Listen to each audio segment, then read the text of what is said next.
Que usted no lo crea. Es como cuando a usted le preguntan, oye hijo, ¿y quién lavó los trastes? Mi papá. ¿Tu papá? Sí, mamá, aunque... ¡Wow! Y va caminando y ve el cuarto del muchacho limpio y dice, ¿quién limpió el cuarto de tu hermano, el adolescente? Él lo limpió solito, nadie le dijo. Él lo limpió, mamá. Exacto. Y vamos a estar hablando de eso el día de hoy. Pero yo no sé si usted estará de acuerdo conmigo. Le voy a mostrar unas imágenes en un momentito, pero usted estará de acuerdo conmigo probablemente en que aquellos grandes predicadores de aquellos tiempos repetían una pequeña frase. Ellos decían, los grandes oradores siempre dan un mensaje que es corto. Además de eso tienen 3 a 5 puntos claros definidos. Tienen en su mensaje un poema y una historia. Y el día de hoy, Iglesia del Señor, el día de hoy le voy a agregar 2 más. Para hacer un gran mensaje tiene que estar la presencia del Espíritu Santo y número 2, tiene que haber una audiencia preciosa. Y pues está el Espíritu Santo. El Espíritu Santo está presente y hay una audiencia que está lista para escuchar el mensaje, ¿no es cierto? Aunque usted no lo crea. Así que el mensaje va a ser muy breve, muy directo, muy simple, con 5 puntos que le quiero hablar brevemente y además de eso voy a contar una historia y además de eso, si no se me olvida, le voy a recitar, a declamar un poema. ¿Le parece? ¿Buen trato? Pero usted se compromete a no dormirse. Le quiero hablar, por ejemplo, de aquella frase que hemos escuchado, aunque usted no lo crea. ¿Dónde surgió? ¿Quién es el inventor? Bueno, tal vez usted haya escuchado del famoso personaje Robert Ripley.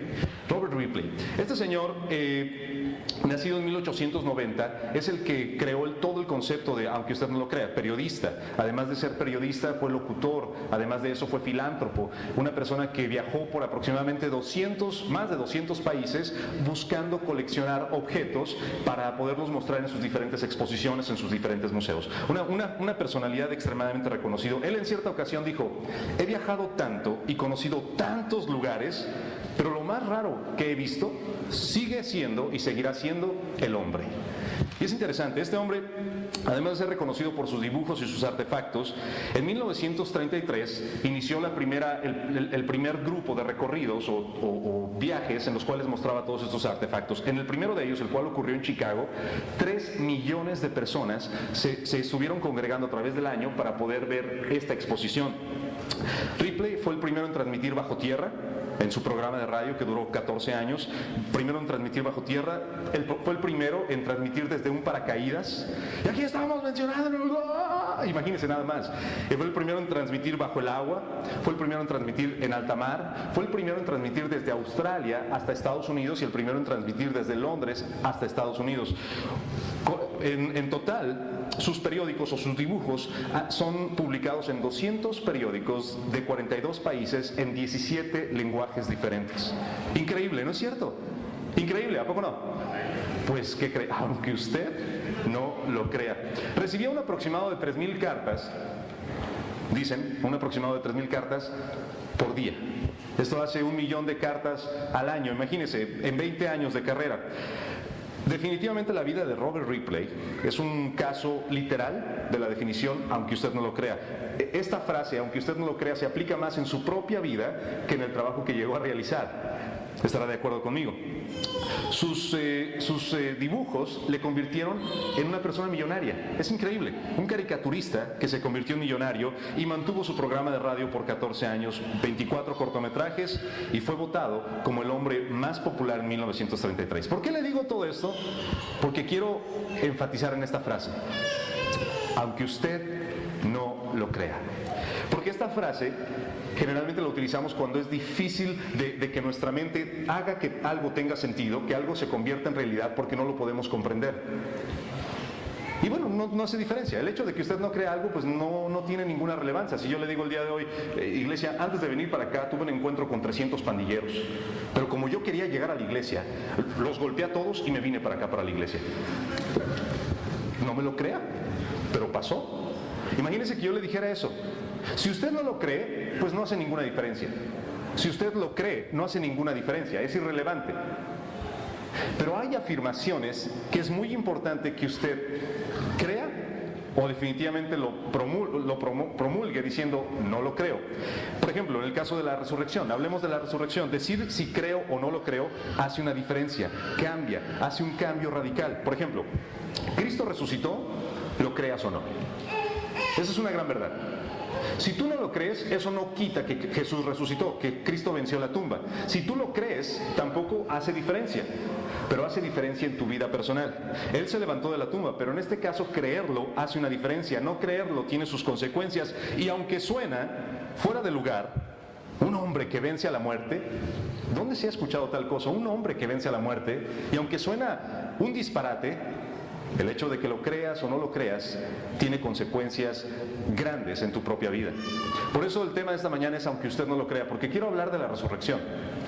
Porque creerlo hace un cambio en tu vida, no solamente en esta existencia, en esta tierra, sino en la eternidad. Y Cristo resucitó aunque tú no lo creas.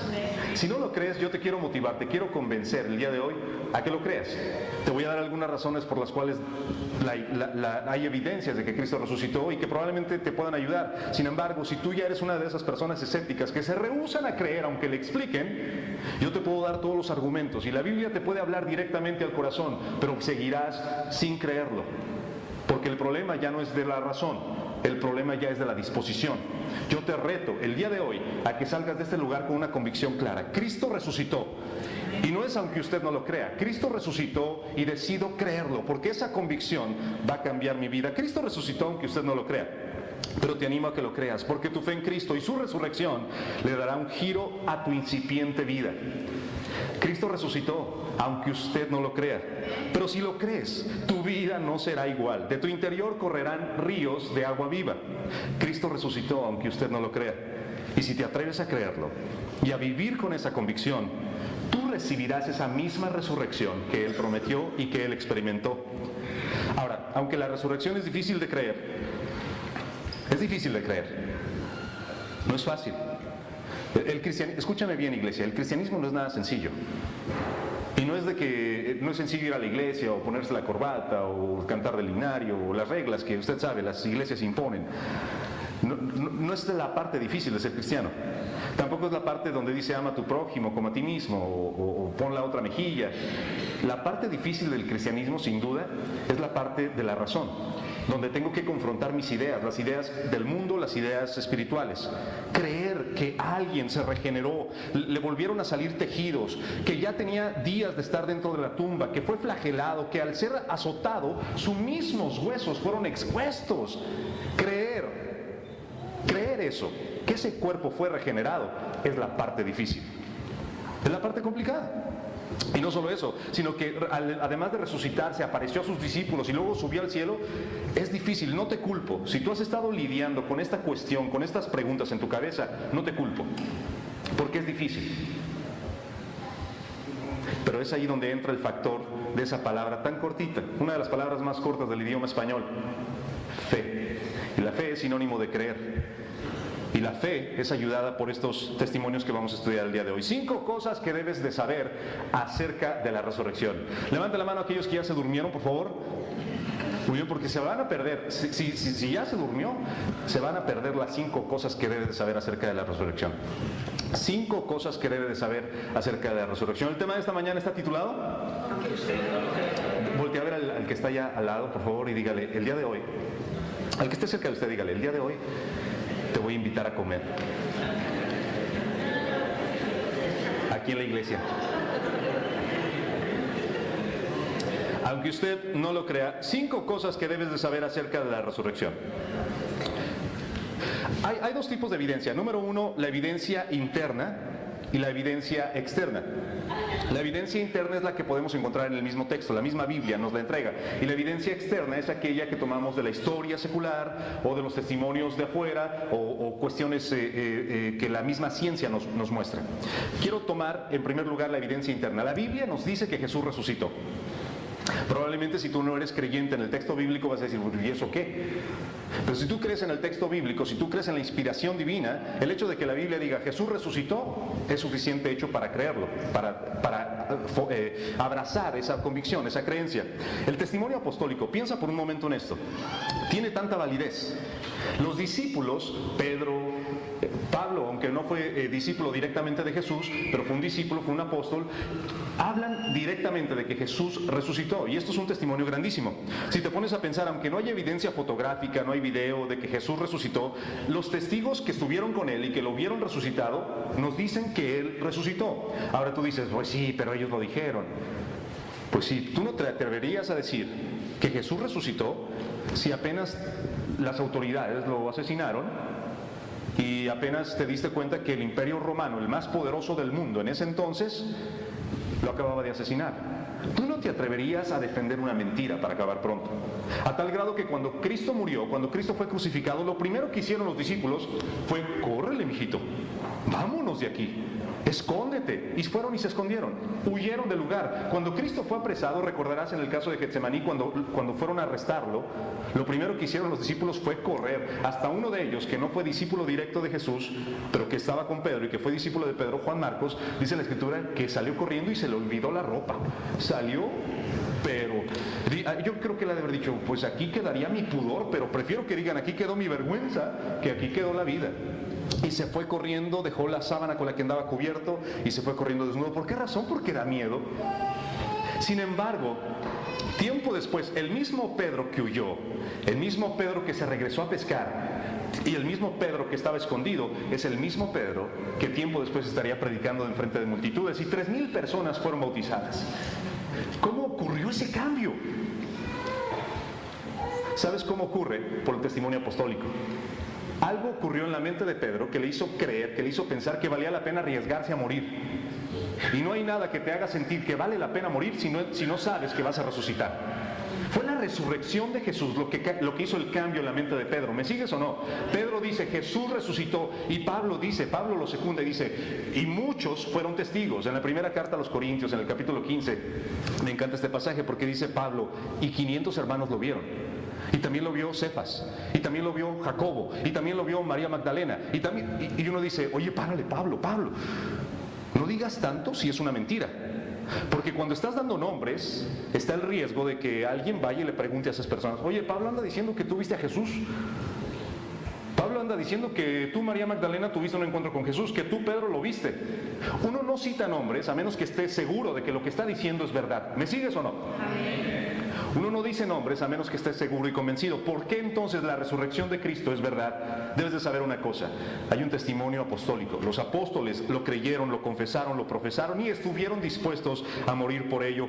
Cuando lo creían muerto se escondieron, pero tiempo después, cuando tuvieron el encuentro con Él, estuvieron dispuestos a predicarlo. La resurrección. 5 cosas que debes de saber. El testimonio apostólico. En segundo lugar, te quiero decir el testimonio de Pablo. Ya lo mencioné brevemente. Pero te quiero recordar mi tesis. Cristo resucitó, aunque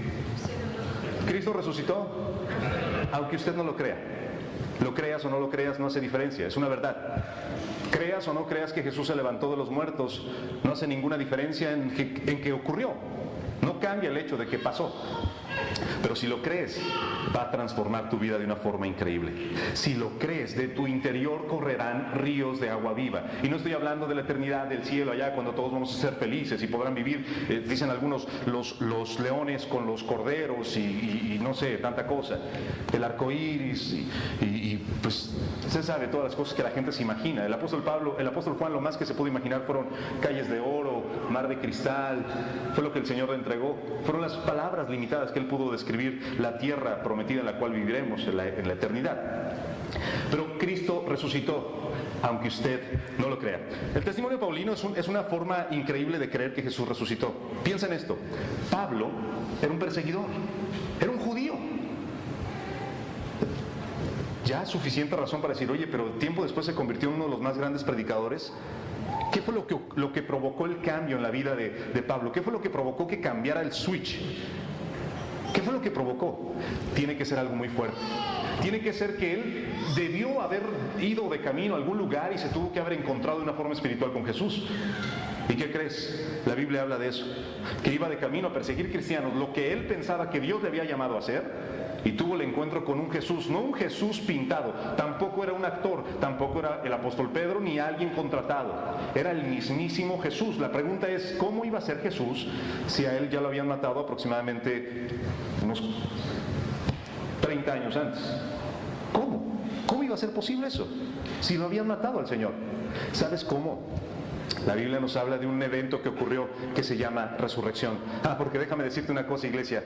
La resurrección ocurrió, aunque usted no lo crea. Lo creas o no lo creas, la resurrección fue una verdad. El testimonio paulino es increíble. Cristo resucitó aunque usted no lo crea, pero si lo crees, de tu interior correrán ríos de agua viva. Otra cosa que debes de saber, el número 3, es que la resurrección ocurrió porque hay testimonio de parte de los mártires. Escuchamos historia tras historia. Justo González, que es un historiador cubano, él describe todas las cosas lamentables que tuvieron que experimentar los cristianos. Hoy en estas fechas, especialmente en estas fechas, en tiempo de lo que la iglesia tradicional le llama Cuaresma, salen un montón de películas por todas partes. A mí las que me gustaban eran las de Enrique Rambal, cuando salía de Jesús. Nunca vio. ¿Sí? ¿Sí vio? Sí. Es que usted no ve películas mundanas, ¿verdad? Pero bueno, esas películas las pasaban en tiempo de Cuaresma, y Enrique Rambal era películas mexicanas, pero no tenían palabrotas porque era Cuaresma, y además eran de Jesús. Imagínense a los discípulos diciendo palabrotas, como que no quedaría, no pega. Entonces Jesús hablaba y toda esa cuestión, y todas estas escenas me llaman la atención porque todas las películas, la línea de tiempo enfoca hasta un evento, la resurrección. El punto del ministerio de Jesús no es sus predicaciones, tampoco sus milagros. Si tú estás pensando que lo más maravilloso de Jesús eran los milagros, la multiplicación de los panes, la resurrección de Lázaro, nada de eso tiene sentido. Lo más importante del ministerio de Jesús, de la vida de Jesús, de la llegada de Jesús, de la promesa de Jesús, es su resurrección. Cristo resucitó, aunque usted no lo crea. Pero si lo crees, de tu interior correrán ríos de agua viva. Y entonces estas historias de mártires que estuvieron dispuestos a morir por causa de Cristo. ¿Estarías tú dispuesto a morir por una mentira? ¿Estarías dispuesto a morir por algo que no crees? ¿Estarías dispuesto a morir por algo que sabes que no es cierto? Yo estoy seguro que no. Si eres como las personas regulares, como los seres humanos, yo estoy seguro que no estarías dispuesto a morir por una mentira. En las líneas de los ejércitos hay hombres valientes que están dispuestos a morir. ¿Sabes por qué? La mayoría de ellos porque creen en su país, porque están dispuestos a defender su patria, porque son gente patriótica, porque están dispuestos a dar su vida en sacrificio por otros. Si no crees, si en tu vida no tienes algo por lo cual estarías dispuesto a morir, te quiero decir una cosa. Me siento mal por ti. Si no, en tu vida no tienes algo por lo que estarías dispuesto a morir, es porque te falta un credo, te falta una convicción. Y el día de hoy te quiero poner una enfrente de ti, la resurrección de Cristo. Porque si Cristo resucitó, entonces de tu interior correrán ríos de agua viva. Cristo resucitó, aunque usted no lo crea. Pero si lo crees, de tu interior correrán ríos de agua viva. Lo que debes de saber acerca de la resurrección número 4, y estoy concluyendo, son las profecías. Las profecías nos hablan detalle con detalle de lo que iba a ocurrir con Jesús. Y esto es interesante. No ocurrió con Mahoma. El Corán, por ejemplo, no nos habla de Mahoma porque el Corán fue escrito hasta después por Mahoma. Entonces no hay una profecía de que Mahoma iba a llegar. La Escritura, por ejemplo, habla de los detalles que ocurrieron en el ministerio de Jesús. No ocurre tal cosa con el Buda. ¿Por qué? Porque el texto del Buda, de Siddhartha Gautama, fue escrito hasta después por el Buda. Es increíble, pero los textos de José Smith tampoco nos describen el famoso nuevo libro del Mormón, la nueva revelación de Jesucristo. No nos describe con detalle la resurrección o lo que ocurrió con José Smith. ¿Por qué razón? Bueno, porque fue escrito hasta después por José Smith. Sin embargo, la Biblia, cuando Jesús ni siquiera se aparecía en esta tierra, ya 700, 800 o 900 años antes, incluso 4000 años antes de la llegada del Mesías, ya estaba describiendo que en la simiente de la mujer, de aquel fruto de la mujer, iba a salir un bebé, el cual vencería a la serpiente. Aún antes de que existiera descendencia, ya se estaba profetizando la llegada de Jesús. Entonces, si las profecías son ciertas y cada profecía fue cumplida, te voy a decir una cosa, la resurrección fue profetizada desde tiempo antes. Y esto es una evidencia interna de que la resurrección es verdad. Cristo resucitó, aunque no lo creas, aunque te cueste trabajo entenderlo, aunque en tu mente, dentro de tu cabeza, sea chocante escuchar a alguien resucitó y dio su vida por nosotros, aunque no lo creas, aunque no tenga sentido en tu cabeza, Cristo resucitó. Pero si lo crees, de tu interior correrán ríos de agua viva. Amén. Finalmente, además de las profecías, esta evidencia histórica que nosotros vemos en la vida regular. Tú sabes, el cristianismo es una religión fundamentada sobre un principio, y no es la muerte de Jesús. Muchos cristianos están confundidos con eso. Los cristianos proclamamos la muerte de Jesús. No proclamamos la muerte de Jesús, para nada. Si proclamáramos la muerte de Jesús, yo le tendría aquí una estatua de Él crucificado, porque proclamamos la muerte de Jesús. Sin embargo, por eso no ve nada usted aquí. Bueno, aparte porque no tenemos dinero para comprar muebles, pero eso es otra historia. Pero no ve nada aquí porque no proclamamos la muerte, proclamamos la resurrección. Cuando lo fueron a buscar a la tumba, lo primero que dijeron los ángeles es: ve y diles, los ángeles eran chismosos también, ve y diles que tu maestro no está aquí, no está. Y es lo que proclamamos. No proclamamos a un Cristo latigado, no proclamamos a un Cristo muerto, no proclamamos a un Cristo crucificado, no proclamamos a un Cristo, ay pobrecito, cómo le pegaron. No proclamamos a ese Jesús, proclamamos a un Cristo resucitado, el cual, si Él resucitó y prometió que yo también iba a resucitar, entonces va a ocurrir, porque Él resucitó, aunque usted no lo crea. Pero si lo crees, de tu interior correrán ríos de agua viva. La evidencia histórica nos lo muestra. Y finalmente, hay un argumento que muchos pues hablan en contra de él, que es la ausencia del cuerpo. Simple y sencillamente, ¿cómo sabemos que resucitó? Pues porque no está el cuerpo. Y uno puede decir, no, esa no, las otras sí me gustaron, pero esta no. Ya ve que uno después de los sermones siempre comenta lo que dice el predicador. Todo lo que dijo no, a mí nada más me gustó el chiste que contó. Horas de preparación, de estudio y de oración, y lo único que le gustó fue el chiste. Pero la ausencia del cuerpo es un argumento muy importante. Quiero que pienses en los líderes religiosos. Si tú piensas, por ejemplo, en el líder de la famosa iglesia del templo, Jim Jones, sabemos dónde está su cuerpo. Incluso los judíos hasta el día de hoy veneran el cuerpo del rey David. La tumba del rey David es un lugar existente. Sabemos dónde está la tumba de Herodes. Sabemos dónde está, dónde la iglesia romana o la iglesia católica romana asegura tener la tumba del apóstol Pedro. Haberla encontrado, de hecho, recientemente. Entonces, sabemos dónde están todas las personas, todas las piezas claves, sabemos dónde están los líderes religiosos enterrados. Sin embargo, no hay forma de saber dónde está la tumba de Cristo. Te voy a decir una gran noticia el día de hoy, probablemente no lo sepas, pero Jesús resucitó. Aunque tú no lo creas, aunque usted no lo crea, Jesús resucitó. Pero si lo crees, de tu interior correrán ríos de agua viva. Jesús resucitó. Y esto debe hacer un cambio totalmente en tu vida. Esto debe hacer una transformación en la visión de las cosas, porque tienes una promesa que puedes adquirir. Estas no son promesas vacías, de que te va a ir muy bien hasta allá al cielo. Te va a salir todo bonito hasta allá a la eternidad. Tú puedes comenzar a experimentar la vida. Esa vida que Jesús promete, la puedes empezar a experimentar aquí, en esta tierra.